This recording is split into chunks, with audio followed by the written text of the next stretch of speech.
ಇಲ್ಲಿ ಆಗಮಿಸಿದಂತ ಬಂಧುಗಳೇ, ತಾಯಿಂದರೇ, ರೈತ ಬಾಂಧವರೇ, ಯುವ ಮಿತ್ರರೇ ಹಾಗೂ ನಮ್ಮ ಮಾಧ್ಯಮದ ಬಂಧುಗಳೇ, ನಿಮ್ಮೆಲ್ಲರಿಗೆ ನನ್ನ ವಂದನೆಗಳು, ನಮಸ್ಕಾರಗಳು. ಯಾಕಂದ್ರೆ ಇಂಥ ಬೃಹತ್ ಸಭೆ 2 ವರ್ಷ ನಮ್ಮ ಸರ್ಕಾರ ಪೂರ್ತಿಯಾಗಿ ಕೆಲಸ ಮಾಡಿ ಯಾವ್ಯಾವ ಗ್ಯಾರಂಟಿಗಳನ್ನ ಕೊಡಬೇಕಾಗಿತ್ತು, ಏನು ವಾಗ್ದಾನವನ್ನ ನಾವು ಮಾಡಿದ್ದೇವೆ, ಆ ವಾಗ್ದಾನಗಳು ಎಲ್ಲನೂ ಕೂಡ ಪೂರೈಸಿ ನಿಮಗೆ ಕೊಡ್ತಕ್ಕಂತ ಸವಲತ್ತುಗಳನ್ನ ಈ 2 ವರ್ಷದಲ್ಲಿ ಕೊಟ್ಟಿದ್ದಾರೆ. ಇದು ಒಂದು ದೊಡ್ಡ ಸಾಧನೆ ನಮ್ಮ ಕರ್ನಾಟಕ ಸರ್ಕಾರದ್ದು ಅಂತ ಹೇಳಿ ನಾನು ಬಹಿರಂಗವಾಗಿ ಘೋಷಿಸುತ್ತೇನೆ. ಬಂಧುಗಳೇ, ಇದು ಅಷ್ಟು ಸುಲಭಲ್ಲ. ಒಂದು ಕಡೆ ಗ್ಯಾರಂಟಿಗಳು ಕೊಡ್ಬೇಕು, ಇನ್ನೊಂದು ಕಡೆ ರಾಜ್ಯವನ್ನ ಸುರಳಿತವಾಗಿ ನಡೆಸಿ ಎಲ್ಲರಿಗೆ ಸುಖ, ಸಮೃದ್ಧಿ, ಅಭಿವೃದ್ಧಿ ಅದನ್ನು ಕೂಡ ಮಾಡಬೇಕು. ಇವು ಎರಡೂ ಕೆಲಸ ಮಾಡಬೇಕಾದ್ರೆ ಬಹಳ ಕಷ್ಟವಾದಂತ ಕೆಲಸ. ಆದರೆ ನಮ್ಮ ಕರ್ನಾಟಕ ಸರ್ಕಾರ ಸಿದ್ದರಾಮಯ್ಯ ಅವರ ನೇತೃತ್ವದಲ್ಲಿ ಹಾಗೂ ಕೆಪಿಸಿಸಿ ಅಧ್ಯಕ್ಷರ ನೇತೃತ್ವದಲ್ಲಿ ಇದು ಬಹಳ ಸುರಳಿತವಾಗಿ ನಡೆದಿದೆ. ಅದಕ್ಕೆ ನಾನು ಈ ಸರ್ಕಾರಕ್ಕೆ ಹಾರ್ದಿಕವಾದಂತಹ ಅಭಿನಂದನೆಗಳನ್ನ ಸಲ್ಲಿಸ್ತೇನೆ. ಬಂಧುಗಳೇ, ಅನೇಕ ಜನ ಅನೇಕ ಗ್ಯಾರಂಟಿಗಳು ಕೊಡ್ತಾರೆ. ಮೋದಿ ಅವರು ಕೂಡ ಒಂದು 20 ಗ್ಯಾರಂಟಿ ಕೊಟ್ಟಿದ್ದಾರೆ. ನಿಮ್ಗೆಲ್ಲ ಗೊತ್ತಿದೆ, ನಾನು ಹೇಳಬೇಕಾಗಿಲ್ಲ. ಅವ್ರೇನ್ ಗ್ಯಾರಂಟಿ ಕೊಟ್ಟರು? ನಾನು ಅಧಿಕಾರಕ್ಕೆ ಬಂದ ಮೇಲೆ ಹೊರದೇಶದಲ್ಲಿರ್ತಕ್ಕಂಥ ಕಪ್ಪು ಹಣ ತಂದು ಪ್ರತಿ ಒಬ್ಬರಿಗೆ 15 ಲಕ್ಷ ರೂಪಾಯಿ ಕೊಡ್ತೀನಿ ಅಂತ ಹೇಳಿ ಅವರು ಎಲ್ಲರಿಗೆ ಒಂದು ಪ್ರಮಾಣ ಮಾಡಿ ಹೇಳಿದ್ರು. ಅದನ್ನ ಕೊಡಕ್ಕಾಯ್ತಾ? ಅವರಿಗೆ ಆಗಲಿಲ್ಲ. ಅದೇ ರೀತಿಯಾಗಿ 2 ಕೋಟಿ ನೌಕರಿಗಳು ಕೊಡ್ತೀನಂದ್ರು, ಅದು ಕೊಡಕ್ಕಾಯ್ತಾ? ಅವರಿಗೆ ಆಗಲಿಲ್ಲ. ನೋಟ್ ಬಂದಿ ಮಾಡಿದ್ರು, ಮಾಡಿ ನಾನು ದೇಶಕ್ಕೆ ಉದ್ಧಾರ ಮಾಡ್ತೀನಿ ಅಂತ ಹೇಳಿ ಎಲ್ಲಿ ಬಡವರ ಸಂಸಾರಗಳನ್ನ ಹಾಳು ಮಾಡಿದ್ರು. ಇಂಥವ ಅನೇಕ ವಿಚಾರಗಳಿವೆ. ನಾ ಎಲ್ಲನೂ ಕೂಡ ಈ ಸಂದರ್ಭದಲ್ಲಿ ಹೇಳಕ್ ಹೋಗೋದಿಲ್ಲ. ಆದರೆ ನಮ್ಮ ಸರ್ಕಾರ ಏನು ಗ್ಯಾರಂಟಿಯನ್ನ ಹೇಳಿತ್ತೋ, ಚುನಾವಣೆಯಲ್ಲಿ ನಾವು ಏನು ವಾಗ್ದಾನ ಮಾಡಿದ್ದೇವೆ, ಮತ್ತು ವಿಶೇಷವಾಗಿ ರಾಹುಲ್ ಗಾಂಧಿ ಅವರು, ಪ್ರಿಯಾಂಕಾ ಗಾಂಧಿ ಅವರು ಇಲ್ಲಿ ಬಂದು ಪ್ರತಿ ಒಂದು ಗ್ಯಾರಂಟಿ ಬಗ್ಗೆ ಬಹಿರಂಗವಾಗಿ ಅವರು ಹೇಳಿದ್ರು. ಅದನ್ನ ಇವತ್ತು ಕರ್ನಾಟಕ ಸರ್ಕಾರ ಇಂಪ್ಲಿಮೆಂಟ್ ಮಾಡಿದೆ, ಅನುಷ್ಠಾನದಲ್ಲಿ ತಂದಿದೆ. ಇದು ಬಹಳ ದೊಡ್ಡ ಸಾಧನೆ ನಮ್ಮದಾಗಿದೆ. ಅದಕ್ಕಾಗಿ ನಾವೆಲ್ಲರೂ ಕೂಡ ಮೆಚ್ಚಲೇಬೇಕು. ಮತ್ತು ಇನ್ನೊಂದು ವಿಶೇಷವಾಗಿ ನಾವು ನೋಡ್ತಕ್ಕಂಥದ್ದು, ಈಗ ದೇಶದಲ್ಲಿ ಅನೇಕ ಘಟನೆಗಳು ನಡೆದಿವೆ. ಅದರಲ್ಲಿ ವಿಶೇಷವಾದಂಥದ್ದು ನಿಮಗೆಲ್ಲ ಗೊತ್ತಿದೆ. ಮೊನ್ನೆ ಪಹಲ್ಗಾಂವ್ನಲ್ಲಿ ಒಂದು ದೊಡ್ಡ ಘಟನೆ ನಡೀತು.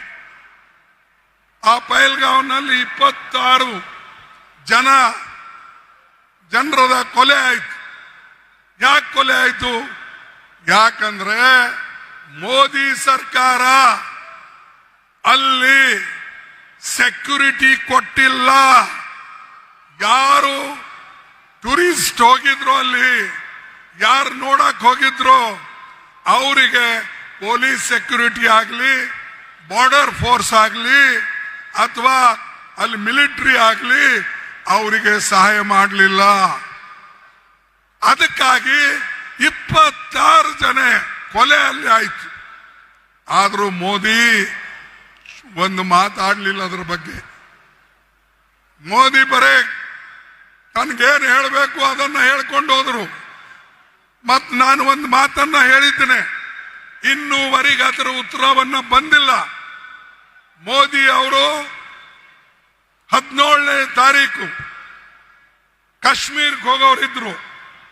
ಆದ್ರೆ 17ನೇ ತಾರೀಕು ಕಾಶ್ಮೀರ್ಗೆ ನೀವು ಹೋಗ್ಬೇಡಿ ಅಂತ ಹೇಳಿ ಅವರ ಬೆವುಗಾರಿಕೆ ಅಲ್ಲಿರ್ತಕ್ಕಂಥ ಇಂಟೆಲಿಜೆನ್ಸು ಅವರಿಗೆ ಹೇಳಿದ್ರು, ನೀವು ಹೋಗ್ಬೇಡಿ, ಪಾಕಿಸ್ತಾನದಲ್ಲಿ ಇದು ಕಾಶ್ಮೀರ್ನಲ್ಲಿ ಗಲಾಟೆ ಆಗ್ತದೆ, ಅದಕ್ಕಾಗಿ ದಯವಿಟ್ಟು ನೀವು ಕ್ಯಾನ್ಸಲ್ ಮಾಡಿ ಅಂತ ಹೇಳಿ ಅಲ್ಲಿ ಕ್ಯಾನ್ಸಲ್ ಮಾಡಿಸಿದ್ರು.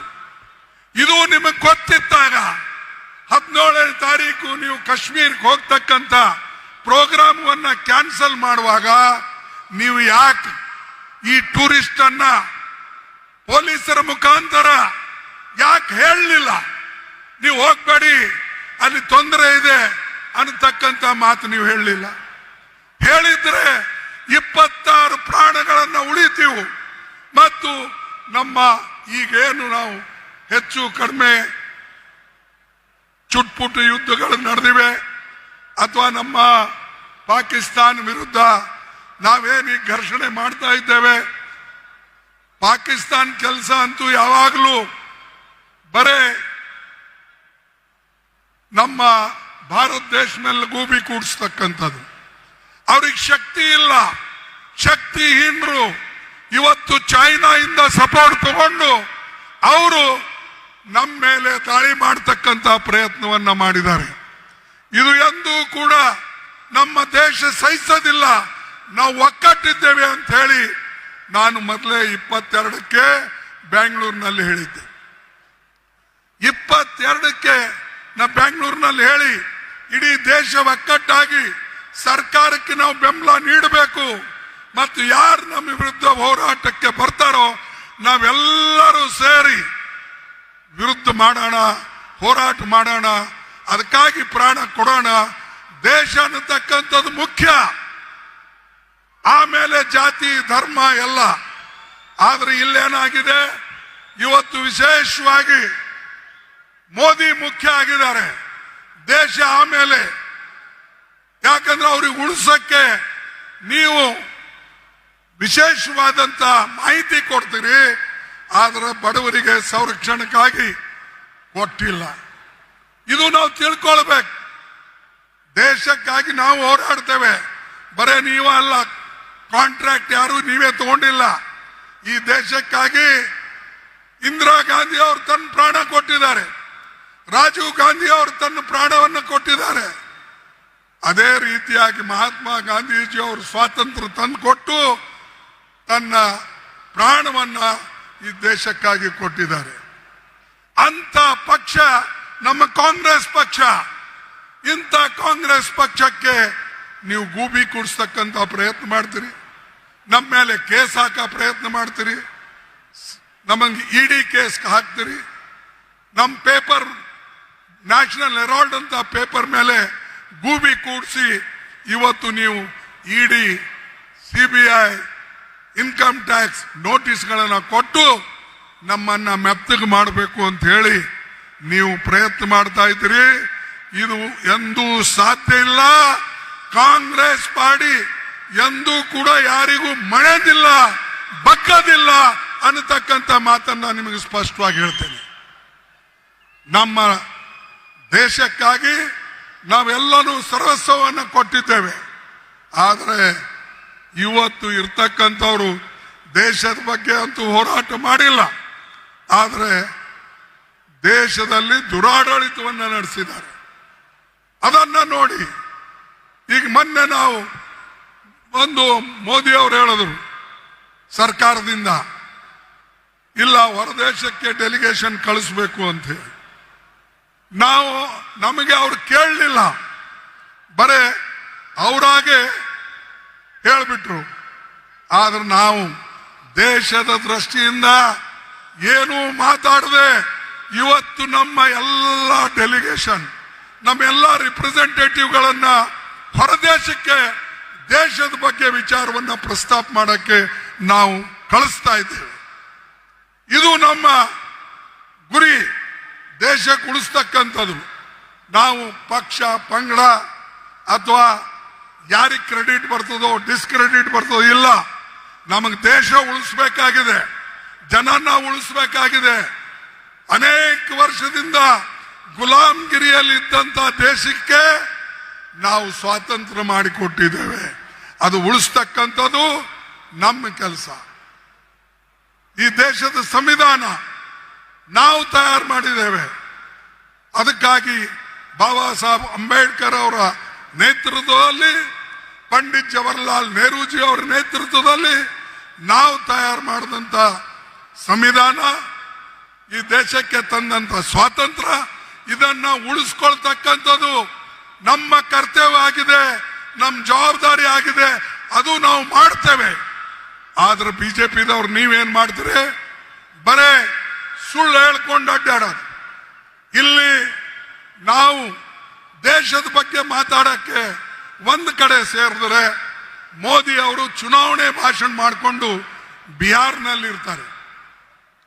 2 ಸಲ ಆಲ್ ಪಾರ್ಟಿ ಮೀಟಿಂಗ್ ಕರೆದರು, ಸರ್ವ ಪಕ್ಷದ ಸಭೆಯನ್ನ ಕರೆದರು. ಆದರೆ ಮೋದಿ ಅವರು ಬರಲಿಲ್ಲ. ನಿಮಗೆ ದೇಶ ಪ್ರೇಮ ಇದ್ದಿದ್ರೆ, ದೇಶದ ಮೇಲೆ ನಿಮಗೆ ಹೆಚ್ಚಿನ ಪ್ರೀತಿ ವಿಶ್ವಾಸ ಇದ್ರೆ ನಮ್ಮೆಲ್ಲರನ್ನ ಕರೆಸಿ ನೀವು ಯಾಕೆ ಆ ಮೀಟಿಂಗ್ ಬರಲಿಲ್ಲ? ಏನು ಕಾರಣ? ಆಮೇಲೆ ನಾವೇನಾದ್ರೂ ಒಂದ್ಸಾರಿ ಹೋಗ್ಲಿಲ್ಲ ಅಂದ್ರೆ ನಾವೆಲ್ಲ ದೇಶದ್ರೋಹಿಗಳು. ಆದ್ರೆ ಇವರು ಮೀಟಿಂಗ್ ಬರದೇ ಇರೋರು ದೇಶ ಪ್ರೇಮಿಗಳು. ಇದನ್ನ ನೀವು ಯೋಚನೆ ಮಾಡಿ, ಚಿಂತನೆ ಮಾಡಿ. ಬರೇ ಭಾಷಣದಿಂದ, ಬೊಗಳೆ ಮಾತಾಡೋರ್ಲಿಂದ ದೇಶದ ಕಲ್ಯಾಣ ಆಗಲ್ಲ. ದೇಶದಲ್ಲಿ ಎಲ್ಲರನ್ನ ತೆಗೆದುಕೊಂಡು ಹೋಗ್ಬೇಕು. ಅವಾಗ ಮಾತ್ರ ಈ ದೇಶ ಉದ್ಧಾರ ಆಗ್ತದೆ. ಹೆಚ್ಚಿಗೆ ನಾನು ಇನ್ನು ಹೇಳಿದೆ, ಇನ್ನೊಂದು ಮಾತು ಹೇಳ್ತೇನೆ. ಸೋಫಿಯಾ ಖುರೇಶಿ ಒಂದು ಹೆಣ್ಣು ಮಗು, ಡಿಫೆನ್ಸ್ ಸ್ಪೋಕ್ಸ್ ಪರ್ಸನ್.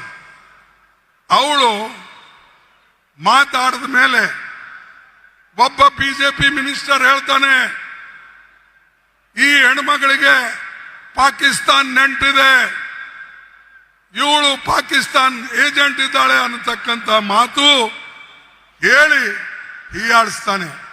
ಇಂಥ ಜನರಿಗೆ ಯಾವ ಶಿಕ್ಷೆ ಕೊಡಬೇಕು ನೀವೇ ಹೇಳಿ. ಯಾರು ದೇಶಕ್ಕಾಗಿ ಹೋರಾಟ ಮಾಡ್ತಾರೋ ಅಂತ ಹೆಣ್ಮಗಳಿಗೆ ನೀವು ಆರ್ಮಿದಲ್ಲಿರ್ತಕ್ಕಂಥ ಒಂದು ಹೆಣ್ಮಗಳ ಬಗ್ಗೆ ಈ ರೀತಿಯಾಗಿ ಮಾತಾಡ್ತಾ ಇದ್ದಾರೆ. ಅದಕ್ಕಾಗಿ ಅವನ್ ರಿಸಿಗ್ನೇಷನ್ ನಾವು ಕೇಳಿದೆ. ಮೋದಿ ಇನ್ನೂ ಇಟ್ಕೊಂಡು ಕುಂತಿದ್ದಾರೆ. ಅವರು ತೆಗೆದು ಹಾಕಿ. ಯಾರು ದೇಶದ್ರೋಹಿಗಳು ಬಿಜೆಪಿಯಲ್ಲೇ ಇದ್ದಾರೋ ಅವ್ರಿಗೆ ಮೊದಲು ನೀವು ತೆಗೆದು ಹಾಕಿ, ಆಮೇಲೆ ಮಾತಾಡಿ. ಸೈನ್ಯದಲ್ಲಿ ಹೋರಾಟ ಮಾಡತಕ್ಕಂಥವ್ರಿಗೆ ನೀವು ಬೈತೀರಾ, ಹೀಯಾಳಿಸ್ತೀರಾ? ಯಾಕಂದ್ರೆ ಆಕಿನ ಹೆಸರು ಖುರೇಶಿ ಇದೆ. ಇಂಥ ಕೆಟ್ಟ ಜನ ಬಿಜೆಪಿಯಲ್ಲಿ ತುಂಬಿದ್ದಾರೆ. ಮೋದಿ ಸಾಹೇಬ್ರೆ, ಮೊದಲು ಅಂಥವ್ರಿಗೆ ಖಾಲಿ ಮಾಡಿ, ಅಂಥವ್ರ ರಾಜೀನಾಮೆ ತಗೊಳ್ಳಿ, ಅವರಿಗೆಲ್ಲ ಒದ್ದು ಹೊರಗಾಕಿ, ಆವಾಗ ಇದು ಗೊತ್ತಾಗ್ತದೆ. ಅದಕ್ಕಾಗಿ ಈ ನಾವೆಲ್ಲರೂ ಕೂಡ ವಿಚಾರ ಮಾಡತಕ್ಕಂಥದ್ದು. ನಾನು ಹೆಚ್ಚು ಮಾತನಾಡಿದೆ. ಇನ್ನು 2 ಮಾತು ನಮ್ಮ ರಾಜ್ಯದ ಬಗ್ಗೆನೂ ಕೂಡ ನಾನು ಹೇಳಬೇಕಾಗ್ತದೆ. ಸರ್, ಈಗ ರಾಹುಲ್ ಗಾಂಧೀಜಿ ಅವರು ಒಂದು ಪ್ರೋಗ್ರಾಮ್ ಕೊಟ್ಟಿದ್ರು. ಆ ಯಾವ ಪ್ರೋಗ್ರಾಮ್ ಅಂದ್ರೆ ಬ್ಯಾಕ್ವರ್ಡ್ ಕ್ಲಾಸ್ ಕಾಸ್ಟ್ ಜನಗಣನ ನಾವು ಮಾಡಬೇಕು, ಜಾತೀಯ ಜನಗಣನ ಮಾಡಬೇಕು ಅಂತ ಹೇಳಿ. ಇದು ಎಲ್ಲ ಕಡೆ ಈಗ ನಡೆದಿದೆ. ಎಲ್ಲೆಲ್ಲಿ ನಮ್ಮ ರಾಜ್ಯ ಇದೆ ಅಲ್ಲಿ. ನಾವು ಇದ್ರ ಬಗ್ಗೆ ರಾಹುಲ್ ಗಾಂಧಿ ಅವರು ಮಾತಾಡಿದಾಗ ಎಲ್ಲರೂ ಟೀಕೆ ಮಾಡಿದ್ರು. ಆದರೆ ಅವರ ಮಾತಿಗೆ ಮಣಿದು ಮೋದಿ ಅವರು ಕ್ಯಾಬಿನೆಟ್ ಮೀಟಿಂಗ್ ಮಾಡಿ ಅವ್ರನ್ನು ಹೇಳಿದ್ರು, ಮುಂದೆ ಬರ್ತಕ್ಕಂಥ